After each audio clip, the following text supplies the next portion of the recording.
Who was the Northrop employee that bailed out of a P-61? Where's the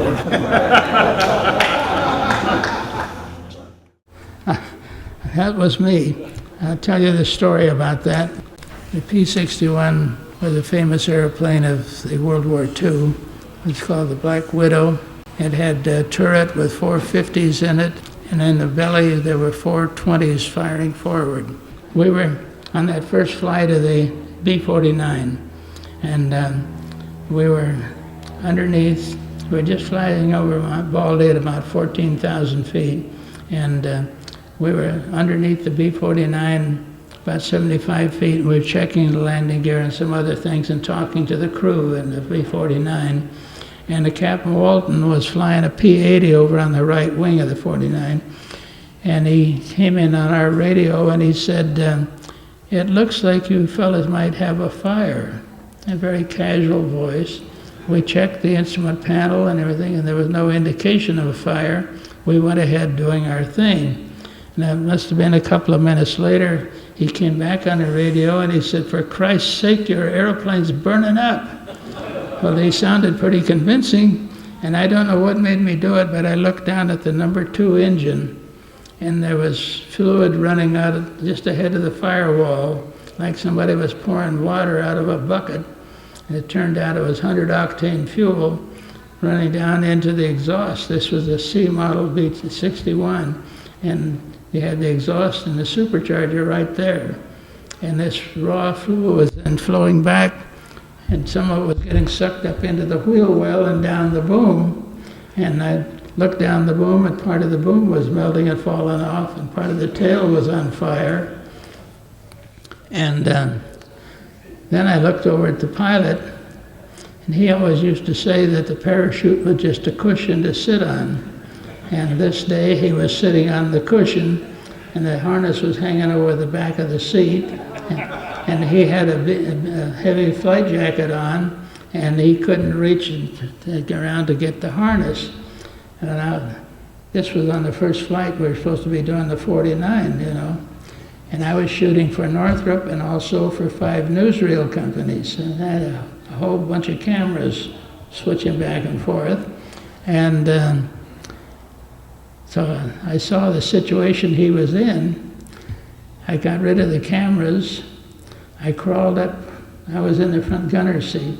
And I crawled up to him. I had to get a hold of something I had to hold on to keep from rattling like a pea in a pod, because we're now falling out of the sky. And while like that, to get a hold of the harness and be able to pull enough slack to get his shoulders into it, see?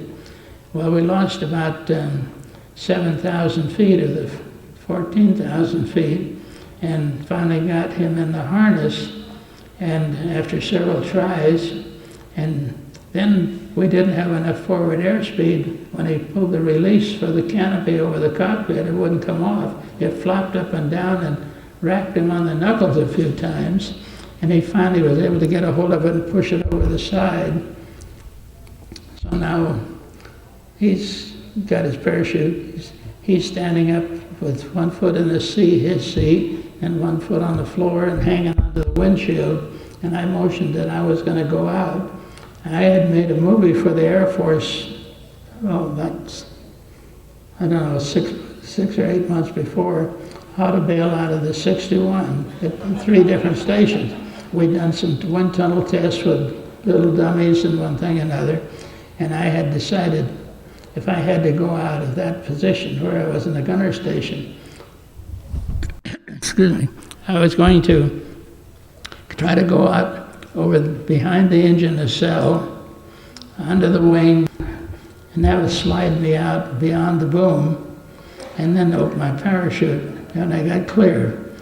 And so I did that. I dove out, went on the inner wing, just the edge of the nacelle, and hit the wing, and it didn't seem like I was going anywhere at first, and pretty soon my feet slid around, and then my goggles had flown up, and one lens was broken, and it was 3 pieces of my lens was sliding off the wing, and I wasn't even going anywhere. But all of a sudden I started sliding, and I did get outside of the boom and got my hand in the ripcord, and fortunately with my previous parachute experience I knew how to use the parachute properly. And I waited until I was clear, pulled the ripcord, the chute opened, I wrapping up the ripcord to stick it in my jacket, and I found that when I slid across this part of the wing, it was molten. And, well, that fire had gone up into the wheel well and on this part of the wing that I was going out on. And I had burnt paint and molten aluminum from my helmet to my shoes. But anyway, my chute was open and everything was fine, so that's a little color. So then the next thing that we had as a challenge, the Boulder Dam power line running from Victorville up into Mint Canyon was right below us. And of course, with my parachuting experience, I knew how to slip the chute and do things. But, and I was able to slip my chute, and I landed about 100 feet to the side of the power line. The wreckage of the airplane hit about 200 feet on the other side of the power line, and the pilot hit about 100 feet from the wreckage. The third person in it had gotten out earlier and was up the hill about a quarter of a mile from where we were. Fortunately, all of us did get out okay, and nobody had any serious injuries, anything. But incidentally, my wife wasn't working, and somebody at the plant thought they were doing a favor, and they called her up and asked if she was listening to the radio, and she said no. They said, well, there's been an accident, and the plane that I was in crashed, and that they said there were 3 people in it, but they only saw 2 parachutes. And so she didn't know for about 5 hours that everybody did get out. So when I came home, she said, well, I thank God that he still has some work for you to do. So I guess I'm still working on it. I had a still camera, I had a 16 millimeter, and I had 3 cameras for the newsreel people when the airplane eventually ended up upside down. And the cameras were scattered out on the ground.